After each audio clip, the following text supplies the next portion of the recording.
Welcome to Tell Me Your Story, New Paradigms for a New World. I'm Richard Dugan, your host, and I thank you so much for joining us here on the program as I am moving things around and adjusting adjusting my horizontal and my vertical.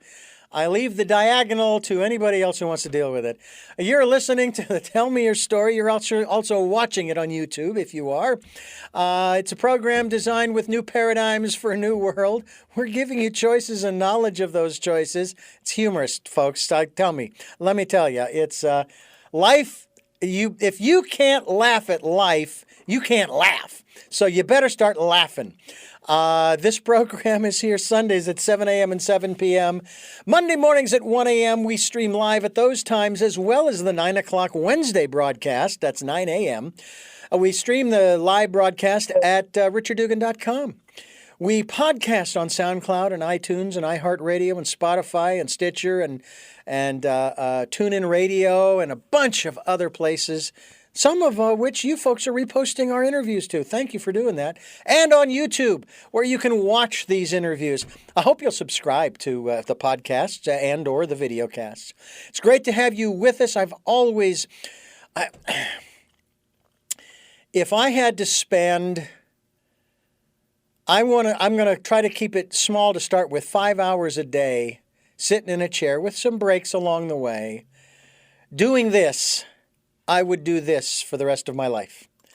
I would do it both in studio. I would do it on remotes, on location, on the road, on the beach, on the ocean, on the water.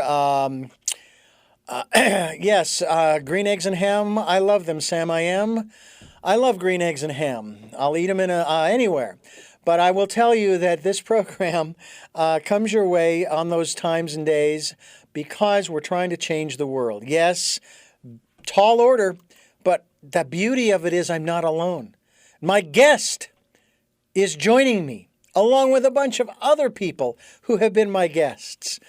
And we're going to talk with my guest, who has a very interesting website as well. And her name is Karuna. And she's joining us all the way from, where are you today, Karuna? And thank you for joining us. I'm so blessed to be here. Thanks, Richard, for having me. I am in a little mining village called Gold Hill, Colorado. And how far is that maybe from the place I know of, Denver? I've never been there, but I know where it is.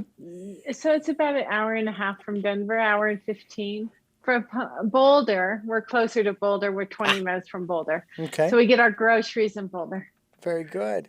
I have a friend in Denver who's invited me there, one of our guests on this program, and I have not taken him up on it yet, but I plan to. I absolutely plan to. Well, please come see us in the high country, because you can't come to Colorado and not live in these mountains for at least a day. Well, I have to tell you that I have actually become accustomed to living in the mountains. We live in the mountains above Santa Barbara, the San Ynez Range.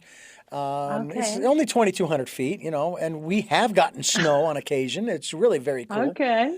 So really enjoying that. Now you are a yogini. We're going to find out what that is. You also have a website called Light on Kundalini. Now, I first heard about Kundalini through my metaphysical primer, Autobiography of a Yogi, when I was 16, 17 years of age. Fantastic. I've read it hundreds of times. I have it on my phone as an Audible book. Yes, you do. And I'm curious as to how you became introduced to where were you, what were you doing, and so forth when you became introduced to the Kundalini energy and the whole spinal energetic network, if you will. I wish that I could say when it happened. When I was introduced to it when I lived in Los Angeles, and actually until I came back to find my roots in Colorado, that I go back and do a level 1, level 2, level 3 teacher training course.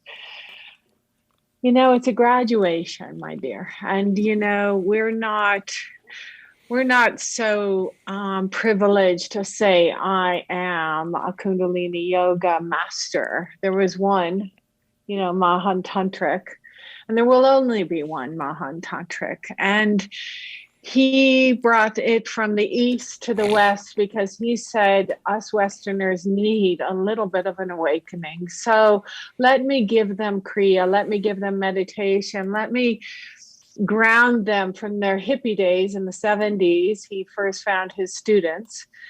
He was from the Punjab area near Amritsar. His guru is Guru Ram Das, and there's 10 Sikh gurus. So it's a Sikh tradition, Sikh, and that's where the practice is derived from. Yet they don't do yoga, physical yoga. So that's super cool, and that's what interested me the most was, oh, good, I don't have to fall into a linear practice where somebody is telling me the same thing every day to do, because I'm just too spontaneous for that. I get very willing to go deeper. And so this practice could allow me to break down my barriers, to teach me the facets of my mind, to give me a practice where I can sit with myself and not have someone tell me what to do, and let me hear and learn and listen. And that truly is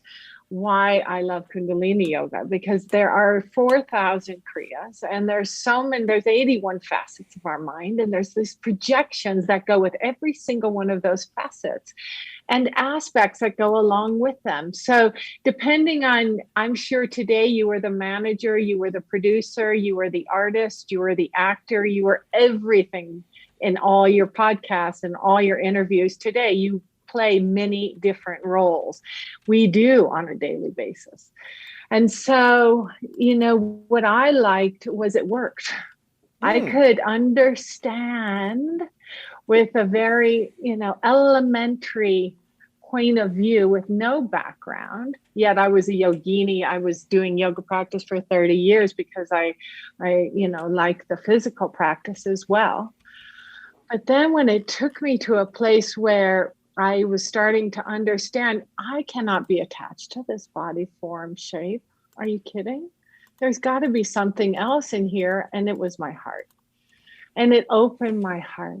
And I got to see, when I received my name Karuna, which was given to me in Varanasi, India, after 7 trips to India, and I received my name the first trip, I had this partnership with myself that I was going to go through the thick and the thin of it. And I was going to go into the fire, not knowing what the fire really felt like when it started burning. And that, was energetic enough to say, I'm waking up, I'm growing up, I'm cleaning up, I'm showing up. I work with Ken Wilber, and we have multiple programs together from the UN, from International Yoga Day. We did one with, I was keynote speaker with Deepak Chopra. I can send you that beautiful interview we did through the UN on International Yoga Day in June.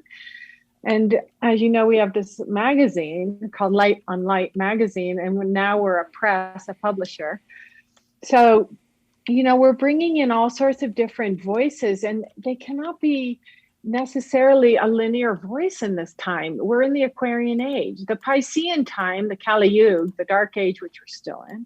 And that's why we're fighting to get out of it. Hence my face plant yesterday. Here's my face plant, everybody. That's right, yes. Oh, I got a shiner. But I love it. I mean, what was amazing was I hit a face plant on my walk I do every day.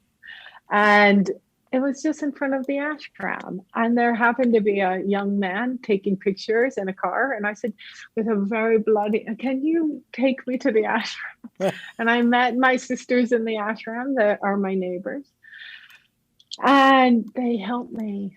And, they helped me. And everyone came out of the woodwork to help me get my, the chiropractor and the ER, and my son and his wife, and it just showed me that this life force that we have inside of us got me back on my feet after I did and took me to where I needed to go to get help. And if we could just use our yogic practice to understand every part of our meditation and our yoga practice, anyone you want to do is all are welcome, is taking us to the next step.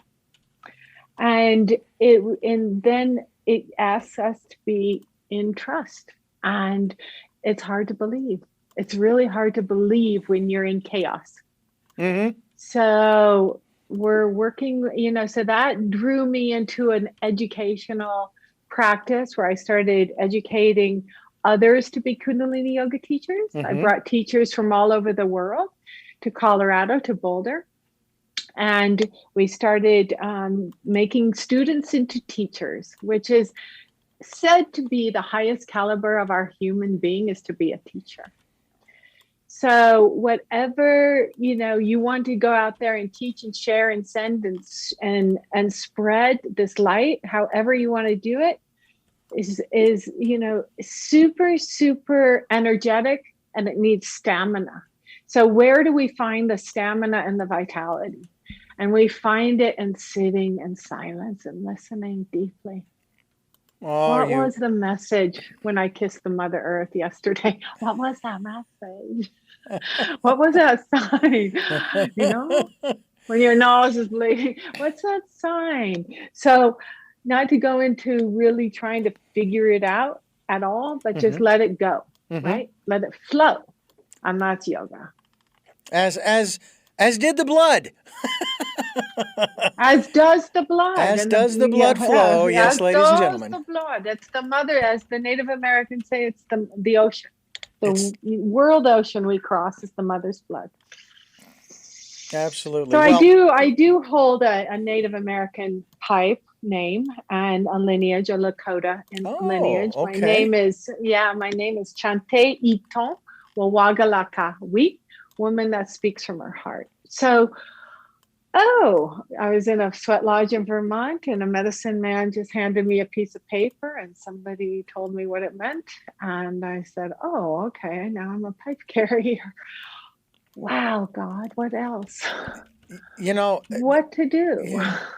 And what's interesting about that for me is that I was born and raised in Phoenix, Arizona.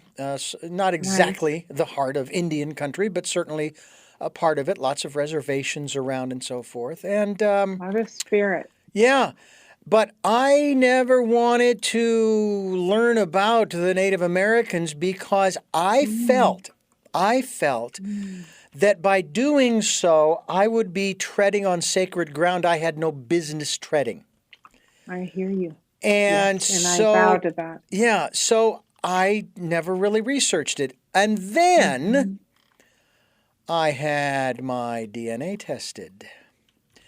And my DNA test came back that I used to share this when I was a kid in school, and they would ask about, where are you from, your lineage. And I'd say from what I was told by my parents, I'm Heinz 57, because my family's from so many different places. Well, my DNA confirmed that almost literally. There are 7 continents on the planet, all right? I'm from 5 of the 7, Heinz 57. Hello. Whoa. No DNA from Antarctica, nor any DNA from Australia. Good. But I finally have made peace with that part of me that is under the DNA testing. I am Native North, Central, and South Indian. Oh. I have DNA from the Americas. Great. From Canada down to the tip of Argentina. So wow. I now feel like I can look into that. And I have a dear friend here in Santa Barbara who is a Chumash Indian. And he has shared with me that I am the next generation of Chumash. Not because it's part of my lineage necessarily, But because of what you, Karuna, and I, and many others are doing to make a difference in this world and transform it. And that's what we want to talk about here on the program today as we continue on Tell Me Your Story, New Paradigms for a New World. You know, Karuna, we look for those new ways of living because we know the old ways don't work anymore. I mean, you just have to look around you. So here on Tell Me Your Story with New Paradigms for a New World, we have guests like yourself who are working to make this a better place for everyone. And I don't know about you, but I personally believe it's possible. Tell me how, through Kundalini, you are able to bring that about. I do want to talk about your Native American experiences as well, but tell me about the connection between Kundalini and affecting change in the world that people begin to embrace. They begin to understand and they want transformation.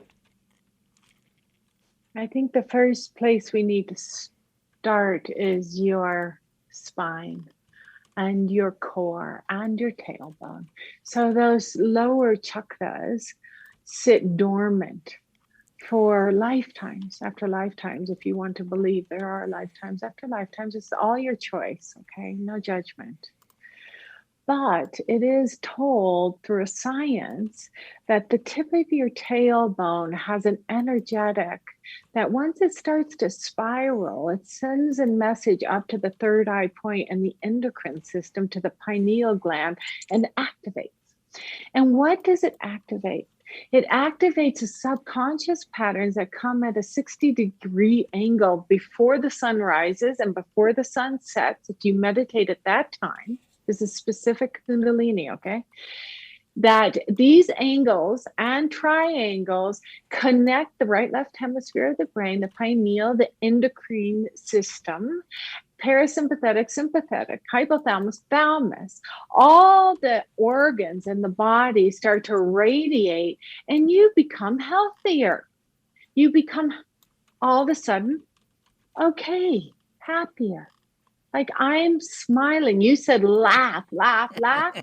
I say, hey, if you laugh, you have a smile. Mm-hmm. And when you have a smile, you have a beautiful ability to have a vitality that gives you a serenity to slow down, to listen deeply and say, what can I do in this world to participate with that in which needs participation right now in my community? So baby steps in the way of, integrating a new yogic practice, possibilities of opening up that pineal, rebirthings, ridding yourself of trauma.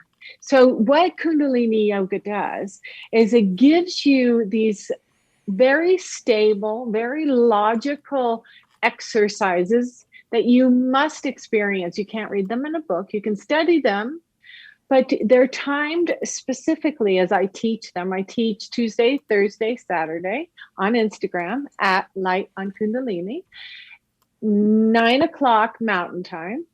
And we are going through a series on a Saturday morning at 9 a.m. Mountain Time of rebirthing. There's 27 rebirthings. So we started with the first 4 of house cleaning, 1, 2, 3, and 4, where it took you through a method timed wisely, accurately. So you elevate. So we poke, provoke, confront, elevate.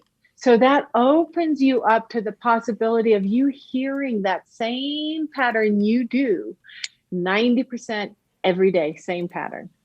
You're just reacting where our grandparents and our ancestors gave us that torch to sever. We're reacting to it. So we're not actually serving our ancestors. We're actually in the way of doing the same thing with addiction. Especially with addiction, eating, nutrition, all that comes into play. So when we do a sadhana every morning, consistently every morning, you put in your brain a pattern that's actually serving you, because inevitably you will go through all your demons. Like the Dalai Lama says, I line them up, I speak to them, I say hello, and check them off. You're done. Go away. Every morning he does it, even if he's on the treadmill or the bicycle, and so do I, because that is an amazing witness and conversation you have before that sun rises. And if you integrate a lifestyle around it, where you take a cold shower, you dry scrub, you put oils on your body so they secrete inward, you become very healthy looking and happy, and and you're able to make your mind up in 9 seconds, or you're smart enough to wait 24 hours or 72, whatever it takes. So we're not randomly acting and reacting. So we're not like this yo-yo anymore. Mm-hmm.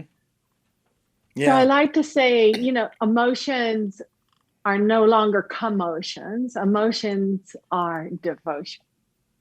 Oh, wow. And yeah, I love, Karuna means compassion. So, there's many faces of compassion. She can be Durga. She can be Kali. She can be many. She can be Lakshmi.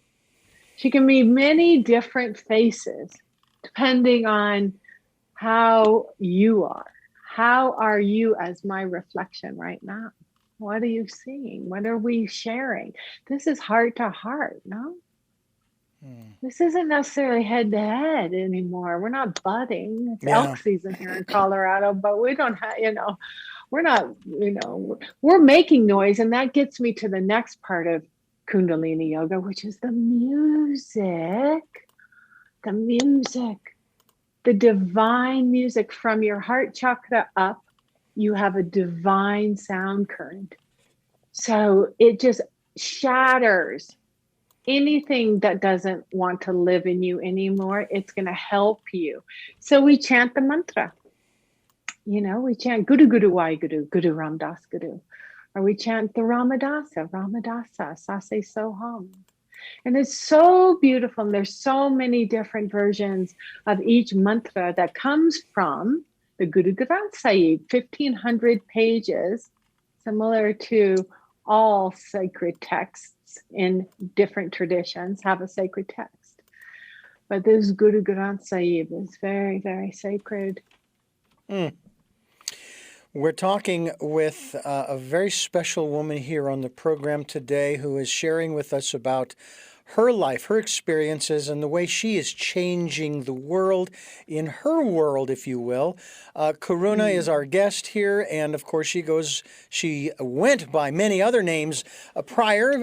Also, you were, even before the internet age, you were a model, or I guess the correct term is a major supermodel in both New York and Paris and around the world and so forth, as well as in films. And you were a fashion you were involved with fashion. Let me fix my. Sure. No, go ahead. I'm teasing. It's like yes, and yes. That was all that. You did all that. Wow. And now you have, it seems as though more and more people today, and in the last, maybe the last 10 or 20 years, are basically saying, I have no idea how I got into this job, this work, this career, but I'm not satisfied. I'm not happy. I'm not fulfilled. It's not meaningful. I don't like it. I have got to do something else. But unfortunately, many people feel stuck, especially because from their perspective, it takes the money that they're earning from this job that they may be really good at. in order to survive in this world. And I sit here sharing with our listeners how we want to move on from survival to thrival. And I used to think that I had created that word. I found out it's in the dictionary. So not mine to take credit for, and that's okay. I'm good with that. But I want to talk to you about that change in your life and how you have, so to speak, overcome those outer messages that bombard us, bombard me day in and day out as we continue here on Tell Me Your Story, New Paradigms for a New World. We're talking with Karuna, and we're talking about her life and the work that she is doing through her website. We encourage you to go to her website. And that website, by the way, is lightonkundalini.com. We will be linked to your website. Tell us about this transformation that you have gone through. You've shared quite a bit of it thus far, but in terms of your ability through your training and so forth, to no longer succumb to the outer messages that bombard us all. Oh, they bombard me. Are you kidding? Like, are you serious? But do you succumb to them? That's the question. No, not. You have to work through them. And that's part of your yogic practice, big time, is we have to make those really an out loud conversation that this is what I'm going through, folks. And I need a community, and I need some sisters and brothers to coach me through. There's so many amazing people out there in this world that can, just reach out and ask for some advice and some help, and even for the littlest tiny thing. But when you go back to the life I've had, you were asking about, we have a 7 cycle, which is our first consciousness cycle. We have an 11 cycle, which is our intelligence cycle. And we have an 18 cycle, which is an 18 life cycle change. If we knew that at 7, which a lot of the youngsters, the parents that are bringing young kids to my classes know it. I mean, they're like, hey, Karuna, I got my mom up an hour early so we'd get here on time. I told her it was an hour earlier. They're so clever. And they're throwing their yoga mats out in front of me, and they're right in this, and they're in yoga lotus. And when I taught in the Santa Monica school system, those 4th graders, 2nd and 4th graders, couldn't wait for me to get there. Not me, but to do this practice where they could feel so still and so, look at me, I'm the Buddha, right? And it's like that stillness ingrained something into their brain, into their pattern. Then you go to the 11-year-olds, and they're all about their first intelligence cycles. And then those cycles continue, 22, 33, 44, right on. So you just keep going, you keep growing, you keep changing. So at 18, I met an agent in Denver. I was working in a clothing shop. Somebody discovered me, my best friend to this day. She discovered me in a clothing shop. She said, hey, there's an agent in London in Denver, and she's got some Parisian agents coming in, and let's take some pictures of you and we'll send you down there. And in 2 weeks, I was in Paris. That was my 18-year-old cycle, right? And then moving to the 21-year-old cycle, this 3rd 7 consciousness cycle, New York, right? Eileen Ford, New York. Moving into the next cycle, which is the 36, which is the 18 to, the 36 double 30. Moved back from all my travels all over the world, Colorado, right? Back to Colorado, my home. Go to LA, try my acting career in LA, right? Do a few movies, need my roots, following my heart, and yes, it takes money. Yes. And it does take a lot of encouragement from family and friends, mostly friends and colleagues, because family always tries to just lock you in and keep you at home. you know, just stay home. And Mom was, oh, can you just like stay home? I'm like, I don't think so. It's not my life, you know? So, but I think one of the answers to your question is, how do you make those shifts without the attachment of poverty? Right? Yeah. Because we're not born into, you know, like some people are with a silver spoon. We have to work our butt off. We have to do that. And we work, we travel to get to where we can make the money enough to utilize it, make more of it to serve. It sounds totally like unheard of if you're in a 9-to-5 job, but actually just finding one change in your habit that's not serving you right now will bring you prosperity. One meditation, like hut, hut, hut, hut, hut, chanting God's name in your navel. We talked about the lower chakras, where that energy starts to work. It works down there first, Richard, because that's dormant. That's what sticks you to the money aspect. Well, I don't have enough money, I can't do it. Yes, you do. Yes, you do. All we have to do is give you a 40-day meditation to awaken that kunda, that pent-up coil that's talking to you about your ancestors' poverty, no less. My, grandmothers can't do it. I can't. Yes, we're here to sever these ties. So we awaken that, then we get to the heart. Then prosperity comes. Like the ashram was there when I did my face plant. The ladies from the renounced women that have been there 40 years were there to catch my fall. So how do we look at a face plant? Oh, bad luck. Almost broke my nose. Mm-hmm. No, we look at it as falling into something. It's a sign that says, slow down. It's a sign that says, let's trust a little more. Let's listen. So really what we're asking people to do and ourselves to do, and I'm talking only about myself, clear your slate.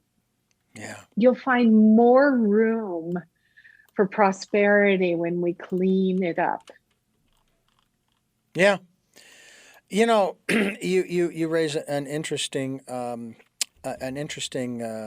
item there in terms of even my life too, and also the wonderful Chinese, I believe it is a Chinese story about the farmer and his son. You've probably heard it, maybe even told it many times as well, that alludes to what you're talking about, where the neighbor comes over one day and says, hey, Farmer Bill, whatever, how things going? He says, well, my son, he found this horse and he's training it and it's really going well. I said, oh, well, that's great. That's good. The farmer says, well, who's to say whether it's good or bad? Next day, this gentleman comes over and says, hey, Farmer Bill, how things going today? He says, well, my son was training the horse and he fell off and broke his leg. And, oh, well, that's bad. He says, well, who's to say whether it's good or bad? The next day, the military comes through and is conscripting people for military service. And, of course, the son can't go because we got a broken leg. Well, the gentleman comes over and he says, hey, Farmer Bill, how are things going? And he says, well, my son, was going to be drafted, as it were, but because of his broken leg, he didn't go to the army, and so he's not going to die in service kind of thing. Well, that's good. And the farmer says, well, who's to say? And this goes on and on and on. And it sort of speaks to my dilemma, as I used to call it, when it came to dualism in this world. The Mayans, of course, they call it the Mayans. The Hindus call it Maya. The Hindus call it Maya or illusion. I love the way our American comedian Lewis Black says it. It's all an illusion. And it is. Yes. But we are the ones that place, and I will call it, I think what it is accurately, we are the ones that place judgment on the various events that happen in our lives as to whether they are good or bad, because we have no clue as to what the final outcome is going to be. And it could go back and forth and back and forth. And yeah, you know, and someone said, well, we have hard times and good times, so there's the duality. I says, well, yeah, but maybe this is just the way things are.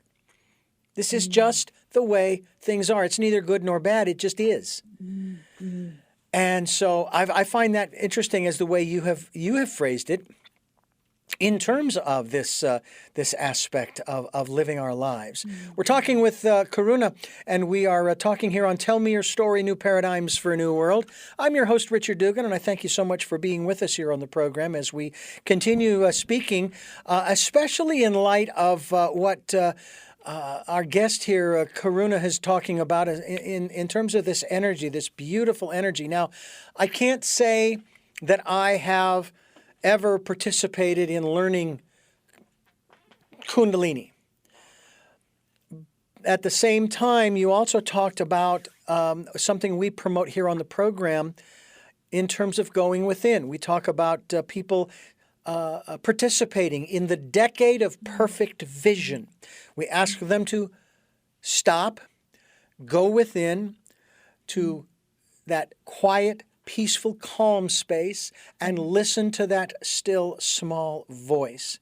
Talk to us about your impressions, your perspective on our intuition and that divine, still, small voice, that intuitional voice and so forth, that guides you, that can guide everyone, anyone. Can we just imagine if we chose to not interrupt each other as we spoke? Could we be a more peaceful listener? And then would it be possible to hear the other person more clearly, then to resonate on that frequency with that same chakra you're speaking from, which is the heart chakra, and stop convoluting our judgments around how long is this taking? Excuse me, how much longer are we here for? I mean, it goes through everyone's mind because it's the 81 facets. Who am I today? What am I doing? Where is my reflection? How much money am I making? All these hows, but the true why am I here on planet Earth? Why are they playing, the games out there, competitive games out there with each other? Who's the best person? Who's driving the fanciest cars? Who's the richest at the moment? It all will like the moon, come and go, right? Who's to know? But we are for sure that the sun is always shining, even amongst that pure white outside today, that pure fog. There is sun. Can we part the clouds and just be more resilient and less looking for that current relationship of what I know, or the past relationship of, oh no way, I'm not going back into that, and be just who we are at this very moment with each other. We've never met, you and I, and yet we're resonating on a frequency where we love what we do. We love speaking about love. It's Rumi's birthday today anyway. So there, and, it's a beautiful, here's a beautiful book for you called I Heard God Laughing. It's all Hafiz. And it's very, you spoke of laughing, the poems of hope and pure joy. And it is truly us going to a yogic practice. You say you've never done Kundalini, but I don't believe that. I know you've done Kundalini. I know you have, because you walk and you have rhythm and you speak and you sing and you dance and you're open. And that's Kundalini. It's just awakening the yoga within. It's truly you becoming your authentic voice. To me, that's what I teach and what I practice for myself. And the more I get in, sometimes the darker the dream. But I go deeper with them. Right. So what you're saying is that it is possible to experience this Kundalini energy even if one has not actually been in practice, if you will, right? Absolutely, absolutely, absolutely. It's being kind to each other. It's being generous. It's being compassionate. That, to me, defines what this yoga practice offers. Yogi Bhajan didn't have to bring this yoga practice to the West.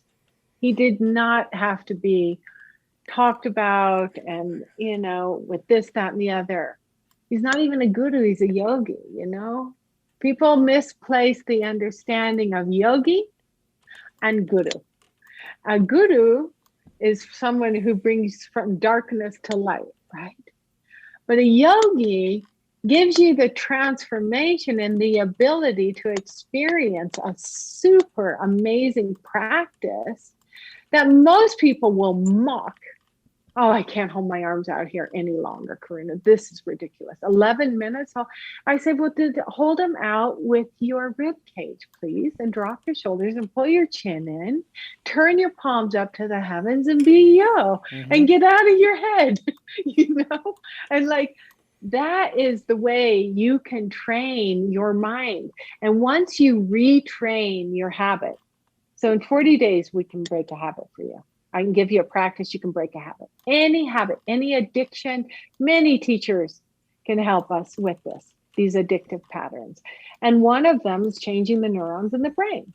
So we work with the neurons in the brain and we make sure that we're triggering on all, because we get short circuited. So all circuits need a good go. So it helps to have a good diet. It helps to eat well. It helps to have a lot of understanding, and actually humor is coming through as well. But it also helps to educate yourself with your diet and understand, as I said, the baby steps. Because when you start detoxing, maybe suddenly you said, I just woke up and I'm vegan. I'm going to be a vegan. Well, my, niece, she came to visit me at 12. I was living this lifestyle, am living this lifestyle still. And she's like, I want to be that. She's 31 and she's still a vegan. And she ate peanut butter and jelly sandwiches for a year. And her parents were like, oh my God, what did you do to my daughter? But we do get blamed. We do get blamed because it's not the run-of-the-mill lifestyle where you go into, the supermarket and just throw in the processed foods. No, you have, to grow your own food, to nurture your own garden, to drink your own smoothies, to make it, and then to educate the children and do the same thing. And let's take it to the schools. Let's invite the schools and the children so they start. I put a young person's recipe, in my newsletter, which I send out every Sunday, a letter from the heart. You can sign up for the newsletter on the website, lightonkundalini.com. Get a letter from the heart. And I also invite you to be a part. I want to hear your voice. So it's very sweet what comes out of you.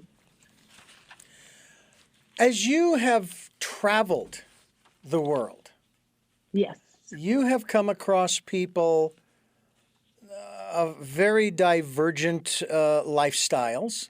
There's no question. Yes. And some people will come to you with, let's say, a more affluent lifestyle, as you kind of talked about, which there's nothing wrong with that. but they seem sometimes, and maybe this is the media, I could be wrong, and maybe this is just the media, the TV, television shows, and the movies that seem to depict these folks of affluence as being arrogant and privileged and, hey, excuse me, I go to the front of the line because I make more money, I have more money than you, and I am of a higher class, and so on and so forth, with their nose in the air kind of thing. And sometimes these folks, this may be the stereotype, which is inaccurate, but they're searching and they think that they are maybe in one sense entitled to have these experiences with you. Show me God, or give me this thing. Money is no object.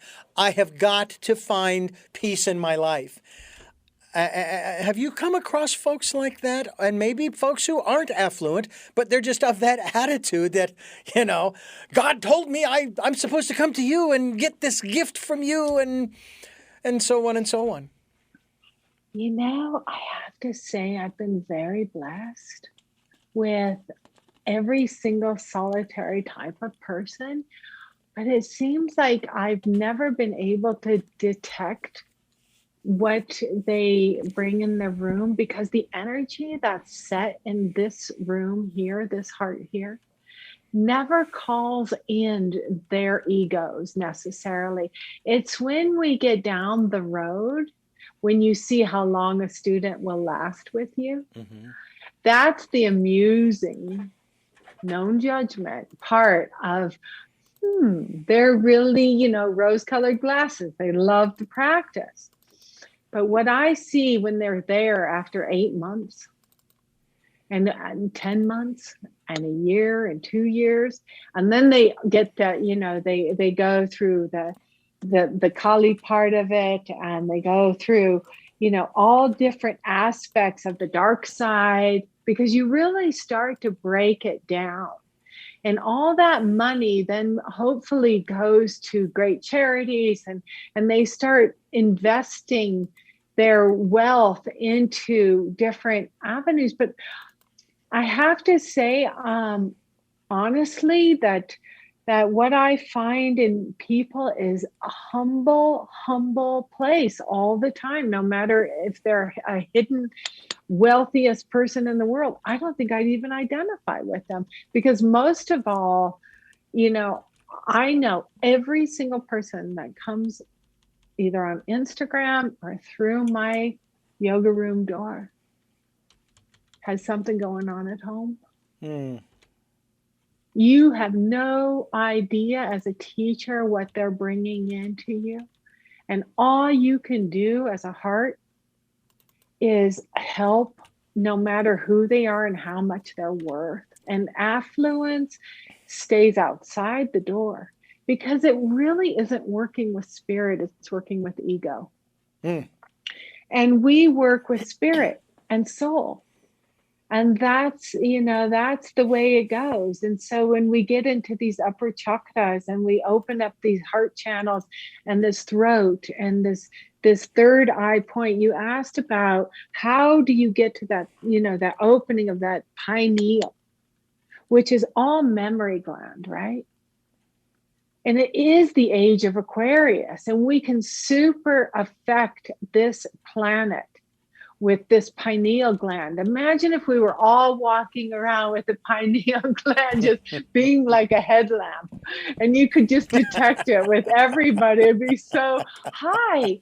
You would just be so in love. You wouldn't have to hug and kiss and make, relationships like that. You could have universal relationships, kind, without, that's why it was amazing during the pandemic, where people you didn't know were saying, how are you? How's your family? These are, people you have never met before. And I'm not talking only about yoga. I'm talking about day-to-day lifestyle. The trash man, how is everybody? Everybody's suddenly concerned for a year about each other. And then suddenly the opportunity opens up where we can be a compassionate community of people. I wish it didn't sound so impossible. Yeah. Yeah. I really do. I feel like it. Sometimes people think it's so esoteric. She's so ungrounded. She's so this. So it's not. It's like, hey, let me just tell you all something. My brother's coach in the NFL. I was raised with a Italian football coach. Yeah, I had to understand how to keep up, to be kept up. And yet, they say Satnam to me. They say, Care, my name's Caroline. They say, Carol, I love you. My brother Chuck wrote a beautiful story called Sideline. And he had leukemia. His first year, he's coaching at the Colts, gets leukemia. Bruce Arians comes in, takes over for a while Chuck goes through the chemo. And all of a sudden, now he's raising over 5 million, 6, 7 million for children with cancer, with leukemia. That answers a question to you around, what if you do have a purpose in life right now? That you get in that placement where you can serve and see what's dealt, what card game, what hand is dealt to you. And may it be this hand that's dealt to you, or this hand that's dealt to you, that you just go, I'm willing to change into a believer of light, love, community, grace, all of that. But it takes work, and it takes trust, and it takes a willingness to let go and let God. Any God will do. Generator, organizer, delivery. There you go. Yeah. Yeah. But we have to destroy first. We have to destroy in a compassionate way. So when we work with subconscious patterns, we say, thank you. Bye-bye. We're done. So we politely move them on, and then we add the fragrance or the spice that's going to be really yummy to that soup you're already boiling in there. You already have the base, the foundation. Let's just add a few little elements to it. We're talking with Karuna here on Tell Me Your Story. I'm Richard Dugan, your host. We are talking about that mysterious and miraculous energies, the Kundalini energy that travels up and down the spine. And what is so extraordinary for me, and just what you said earlier, you did not believe that I hadn't done the practice of Kundalini. Well, from a structural standpoint, I barely know Tai Chi. I was actually participating in a Tai Chi class for the very first time. This goes back to 1998 or 99. I was working there. There was a gentleman there by the name of Sunyata Saraswati. He is the co-author of Jewel in the Lotus. And I was standing there listening to the music, watching the other people, trying to mimic them and move the mysterious ball and that kind of thing. And he came over, and it was not even close. And he came over to me and he stopped him and he says, no, don't try to follow them. Just let the music take you. Just wherever the energy takes you in movement, go there. And I have to tell you, that was some of the greatest advice that I had been given in that regard. But that's something that we need to incorporate into our lives in general, because we tend to fight the universe a little bit. We want to, as the phrase goes, control the process rather than become part of it. So very true. And we are control freaks for sure, no matter who we are. I mean, it's like, you don't have to do what I ask you to do. I'm just suggesting it. You know, you don't have to blame me or anyone else. All we have to do is what he told you, and we work with that energetic ball. And you know, when you do work with it, there's a wrist. This wrist meridian is your heart meridian. All this is your colon. Upper arms is your stomach. It's like I am this masterpiece of awareness that I'm not even aware I have. These tattvas, this is the ego, this is Jupiter, Saturn, Sun, Mercury's in retrograde, right? So if you're having a problem with anything right now in communication, it's Mercury in retrograde. Understanding the stars and the moon and the sun all play the cosmos, all play this energetic role in our lives. And that's why there's no way you can look at your neighbor in my class. If I ever see anybody looking at their neighbor, I'm like, what are you looking at, dear? I mean, that isn't going to help you. Yeah. If she's working on her own stuff, or he is. Are you kidding? Like I said, you don't know what each person's bringing through the door. You don't know what's going on in everyone's home. And you pray there's no domestic violence, or there's no racism or hatred for, but we just have to become such sensitive human beings in this sacred way, that hue, that aura. So we strengthen that seventh body, that aura. And we just do things like just playing in that aura, that 9 feet above you, below you, from side to side, in front of you and back of you. And to clear it, simple, just clear it. You don't like what that conversation looks like, just say, I'll be back with you in 30 seconds, going to clear the aura. Imagine if we had that kind of conversation. Oh, okay. I get it. What a good idea. I think I'll clear mine, instead of what? What is he talking about? Well, you know what I'm talking about, because everybody knows. Even my aunt, who's 95, she knows. She knows. My mama knows. She's 87. They know. They might play dumb, but they know, because we're handed that torch. And so you have more in you, like the Tai Chi was telling you, that we need to discover. We need to open up and seep that through that skin, that Native American heritage that you carry. And imagine this. Imagine if we opened, and we are going to, by the way. It's already open, by the way. That's why you said Mayan. It wasn't a slip.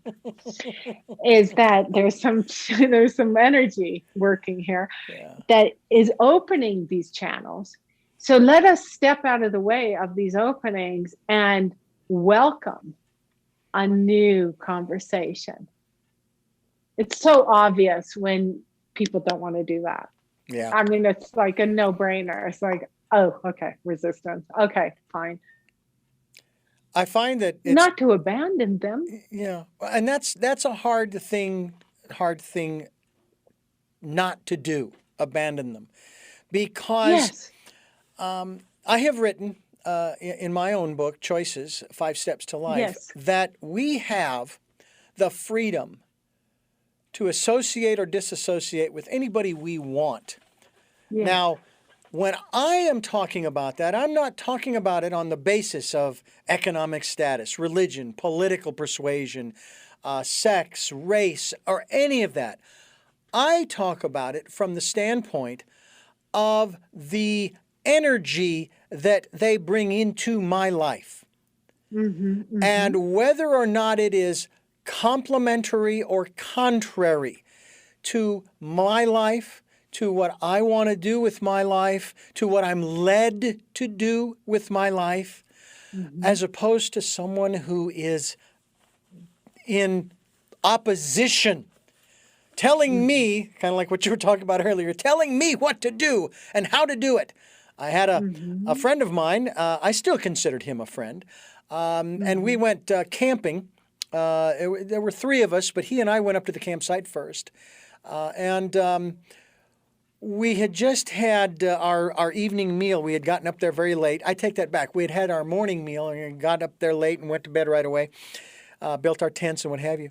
And he was telling me how to do the dishes, how to wash the dishes. Now, I grew up in a family of 8, 6 kids. All right, 2 older sisters, 2 younger sisters, and a younger brother. And one of the chores that my parents set up for us until we reached the age of 18 was that the 6 of us would pair off in 2s. Every week, one pair would choose who would set the table before dinner, and then who would clear the table after dinner and wash the dishes. So every 3rd week, it was my turn, along with my brother or one of my sisters. I know how to wash dishes. You don't have to tell me how. I have a lot of experience there. Yeah. And I got upset. I threw my hands up. I walked up the hill above our campsite, and he came up the hill after a while because I had taken an axe and I had brought it down on this one small log that was in front of the fireplace, the fire pit, and it had caused the 2 pieces to go up in different directions, and somehow I had triggered his PTSD. He was a Vietnam vet. So he comes up the hill and he's telling me his story, and I in essence said, I don't care. I said, you aren't my father and you aren't my professor. I know how to do things. Don't be telling me how to do things.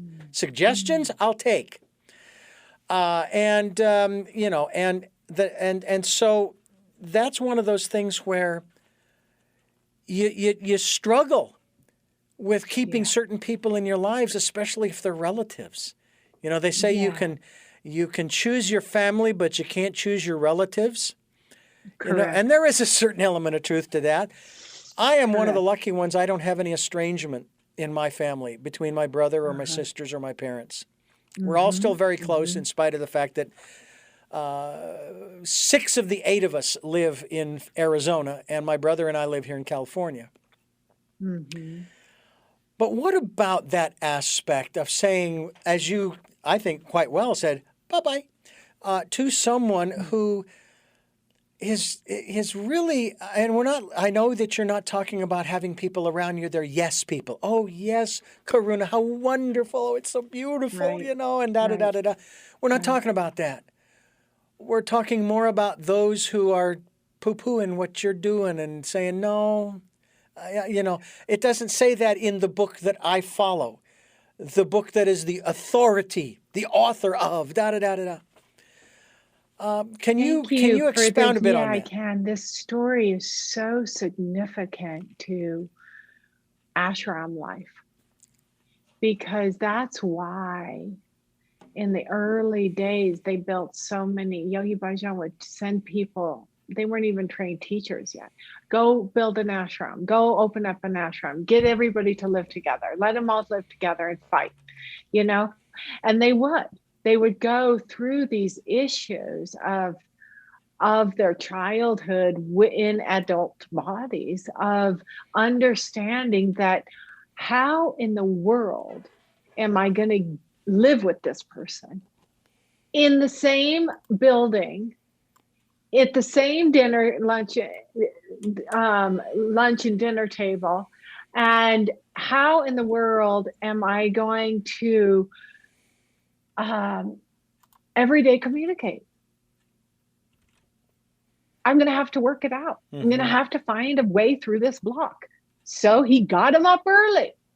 He got him up to teach him a sadhana at 4:30 in the morning before the sun rose. And it was 2.5 hours. And he'd keep him in that kitchen you were talking about, even though it's on a fire pit, till 2:30 in the morning. So they got 2 hours of sleep. So all their SAT hit the fan, right? Everything was out of proportion and everyone was out of their minds.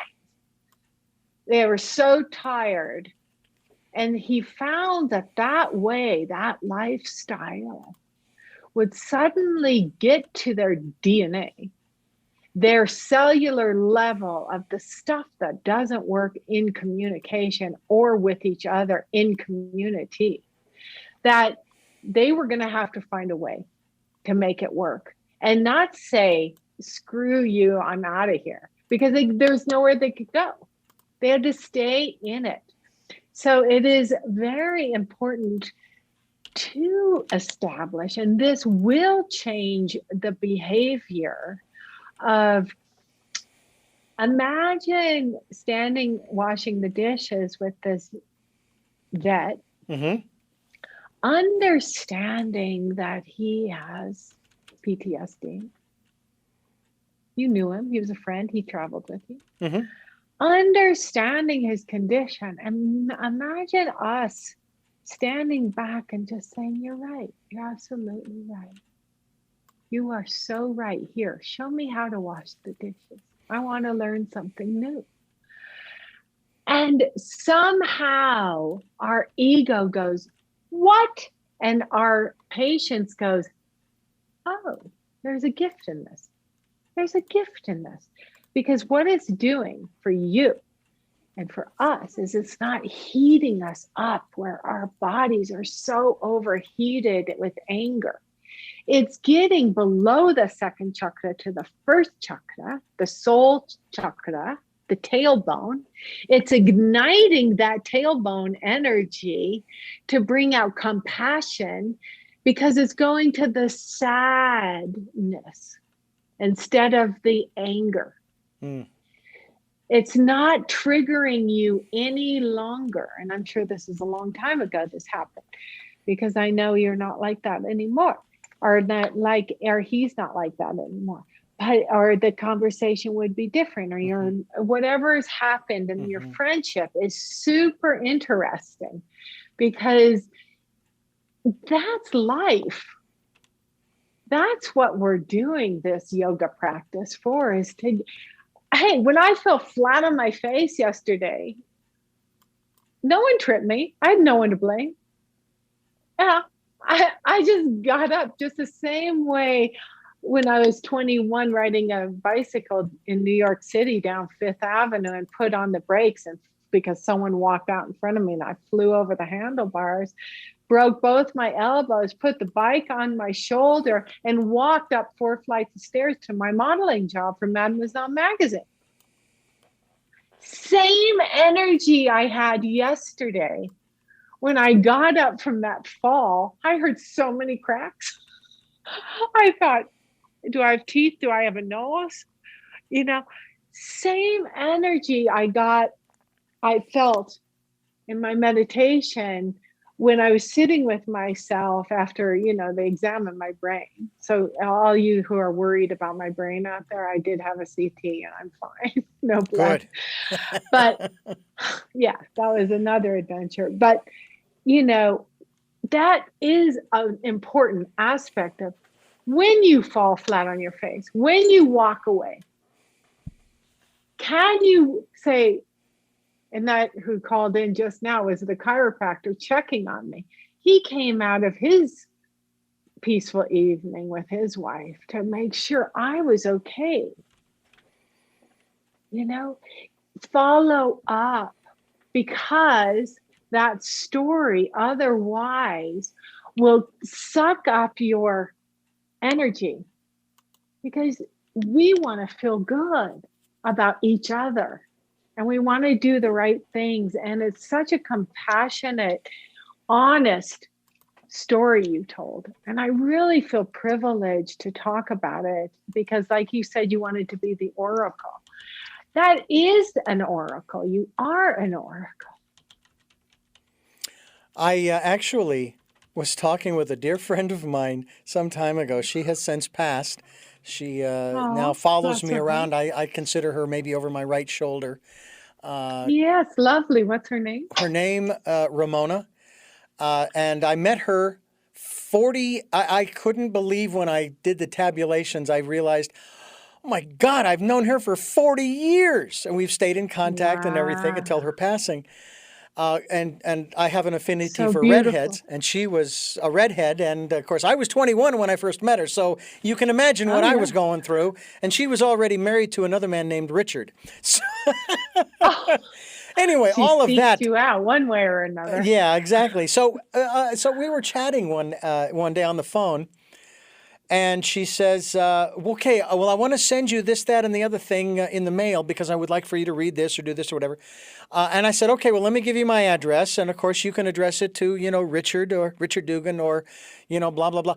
Or I thought about maybe you could address it to the Oracle at. And she got the biggest laugh out of that. And I've saved the recording of that conversation. We actually were doing an interview. And she got the biggest laugh out of that I had ever heard from her.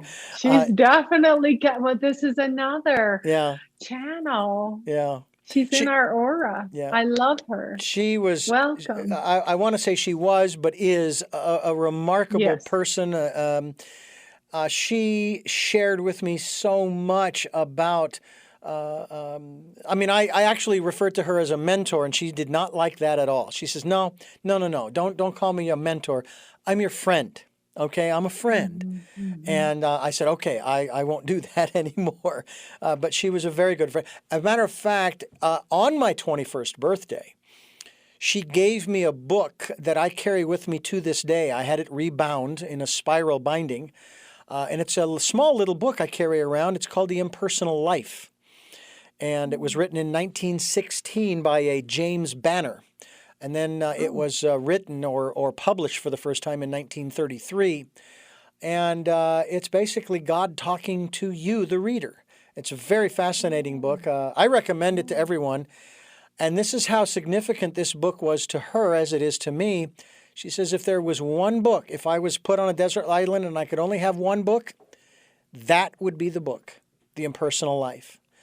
It was just fascinating. And I'm curious about the work that you are doing these days through lightonkundalini.com is the website, folks, if you would like to find out more. If you have any writings, I'm sure you've probably written articles and things of this nature, but is there a book out with your name on it anywhere that we would be able to pick up and read about who you are, or read about how to begin the process of accessing this marvelous and miraculous Kundalini energy? Thank you. We're in the process, and Kurt said he'd jump on with us. He's publishing my book. It's The Yoga of Awakening. And he's available to jump on and read some excerpts from it if you want him to jump on here. But, that's what's coming up. And, it's so interesting to read so much as I love reading. And I love reading autobiographies. And I love reading about, everyone. I love them all. And right now, it's a really sweet book I'm reading it's about animals talking to each other. And I'm almost embarrassed that I'm loving it so much, because there's just so much compassion in this book. And there's so much relationships that we miss with the four-legged, the winged ones, the plant kingdom, and all those that creep and crawl and fly. And me tako yase aho to your lineage and to your legacy. But, I really love, I love what is coming out of Mayhem to Miracles. There's a little article in Mayhem to Miracles, which is on Sacred Stories. Publishing. And there's a little excerpt in there that I wrote. It's my Karuna offering in there. So there is some of my writing in there, and we'll just have to wait for the Yoga of Awakening to come out. It's in the second round of the editor. So we should be seeing it very soon. And I feel so blessed to be able to share stories from the heart there.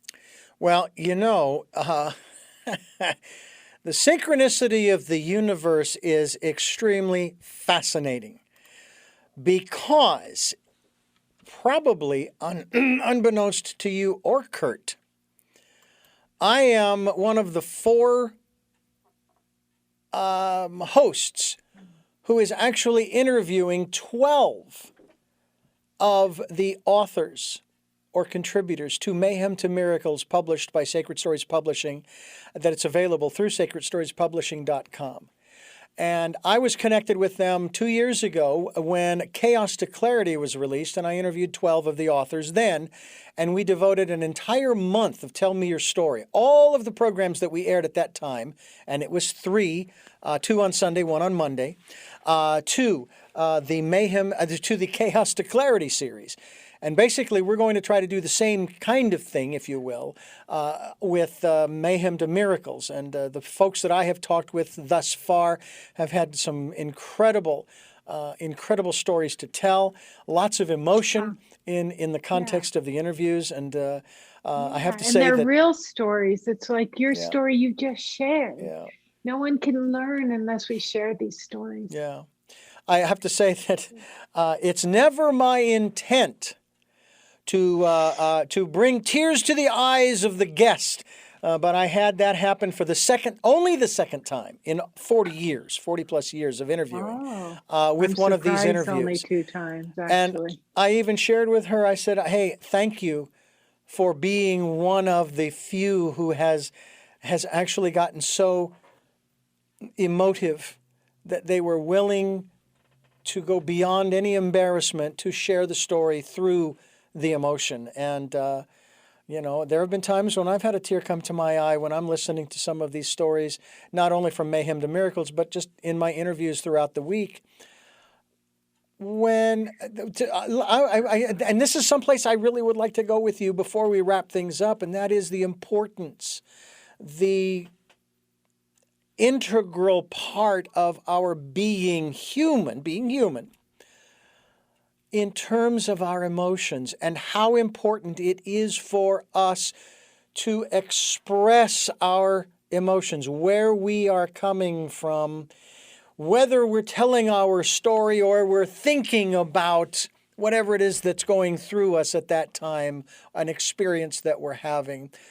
Tell us about the vitalness of experiencing our emotions and not stuffing them down, not shutting them off, not going into our egos and our brains saying, oh no, because I see so many programs now where people are being interviewed on television in documentaries, and they're starting to talk and they'll start to get emotional. You can tell they're getting choked up, right? And this is the thing that I find fascinating.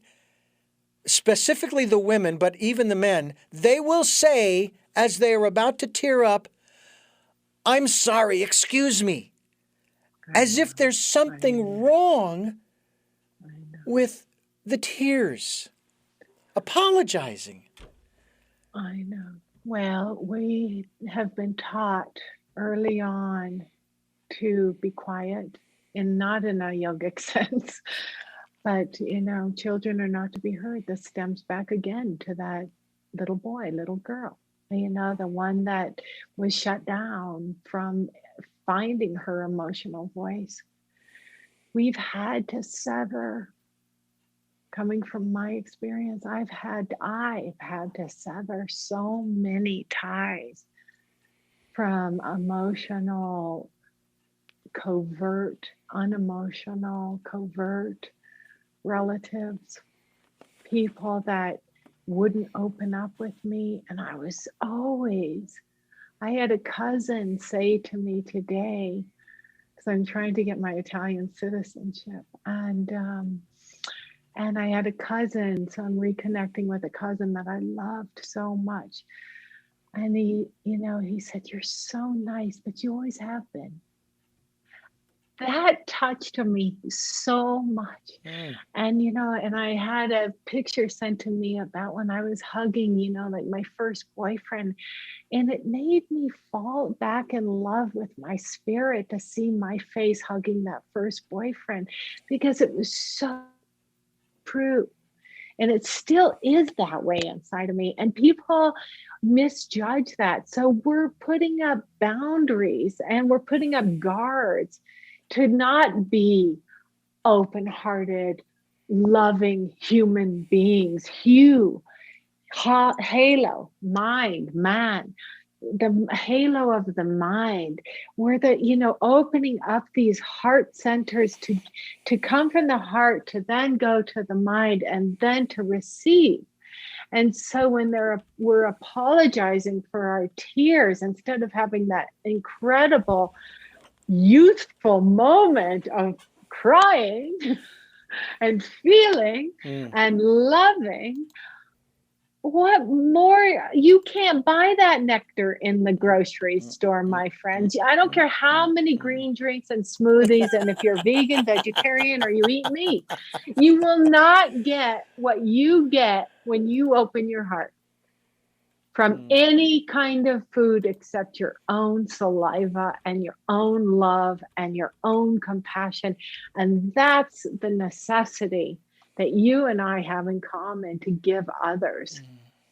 We have to walk this planet in a way where we're not afraid to be who we are. People fall in love with you. What can you do? You can't do anything. You're not responsible for their actions because they fall in love with you. What you are responsible for is that you don't lead them because you're insecure and you need attention. That's what you're responsible for. But if you are leading each other on a path of light and love and compassion and listening, trauma stops us. There's a super cool course on healing on sacred stories called Healing Trauma. So part of my writing is on sacred stories. So I've got healing trauma. I've got the awakening of the 10 bodies, a super easy Kriya, 10 bodies. We have 10 bodies that need to be awakened every day. You can do 30 seconds, you can do 15 seconds, but just do them. So you give them a little light, and pepper them and get them open, those channels open. And then, and so there's a few programs on Sacred Stories publishing right now that I've made for Sacred Stories. And one of the ones is healing trauma, because that trauma where you didn't get it from mama or papa and being held, where you were shoved away to be silent. And what are you laughing at? How many times you hear that? It's like, nothing, okay, embarrassed, get all hot and everything because you're so young. You're so sensitive. Your heart is so open and loving. And so healing that in itself, and they're super easy. It's 2 hours. You can buy the course. I'll take you through it. I'll even take you through the course. I'm on there anyway with you, so I do take you through the course. But if you want it with me privately live, I'll take you through the course. That's how much I know it works. But the third part of the meditation is becoming superhuman. And it's simply by moving your arms. It's like, move your arms. You got just moving your arms. Yeah. It's like, I'm free. Yeah.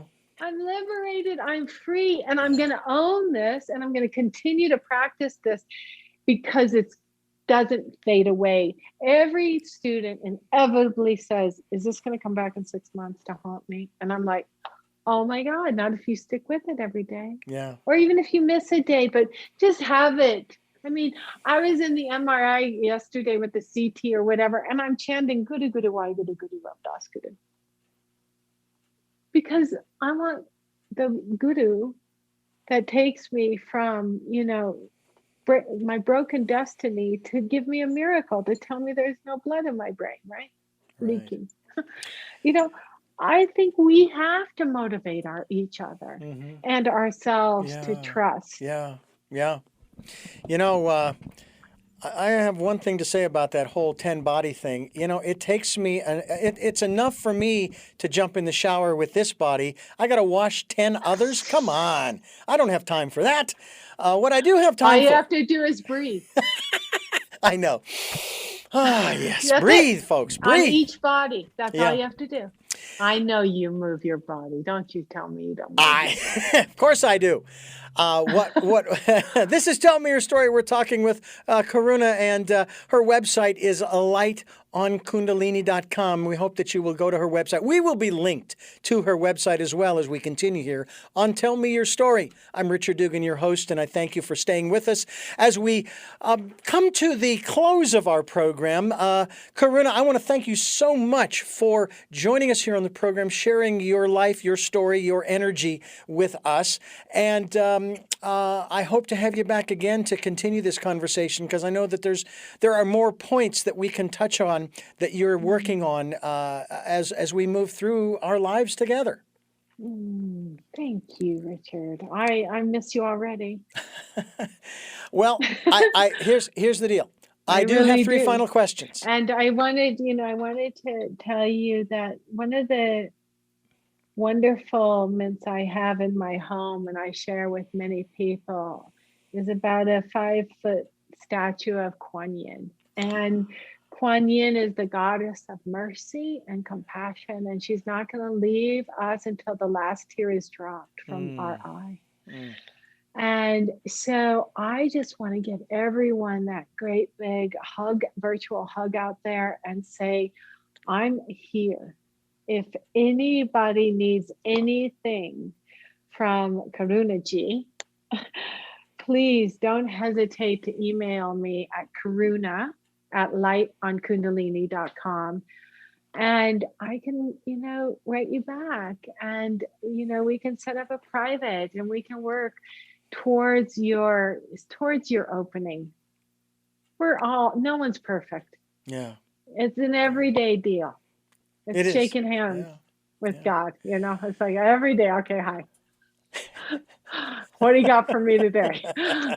But I do want to say, let's get up and let's work on this together, and let's bring you to happiness, holiness, and health, good health.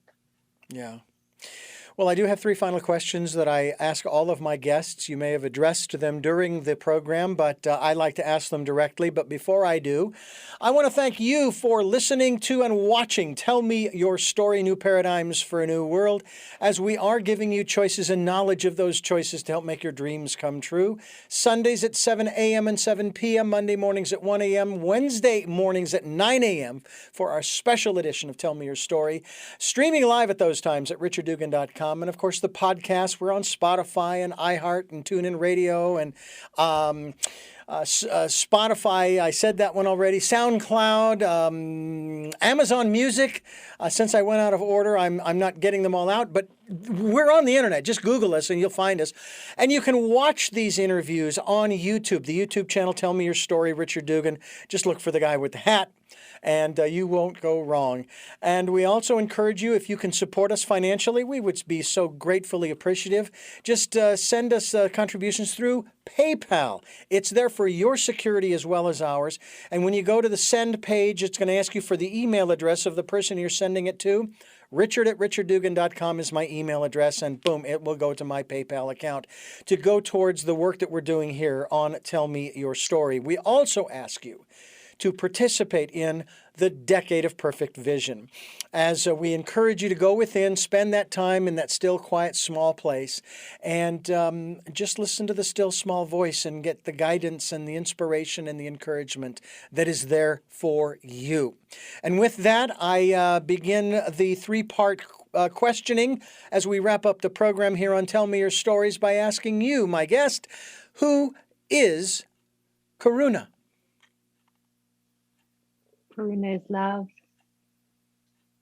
Karuna is compassion. Karuna is somebody who cares about you. And Karuna is no longer a seeker, but observing the observer, and always growing, always sharing and learning from you. What is it that you hope to or want to achieve through the work that you are doing now? Pure and utter happiness, for it is our birthright. And finally, what is your life's purpose? Only to serve. And ... to laugh, like you said, and to feel joy and feel peace. Let us live in peace and not pieces. Well, Karuna, once again, thank you for being our guest on the program. We do look forward to having you back again to continue our conversation here on Tell Me Your Story. It's been a pleasure to get to know you and the work that you are doing. And I'll keep moving. I'll keep dancing and raising my hands. So thank you again. Let's do it. All right. And I thank you for listening to and watching Tell Me Your Story, New Paradigms for a New World, giving you choices and knowledge of those choices to help make your dreams come true. Until our next broadcast, podcast, videocast, love to love.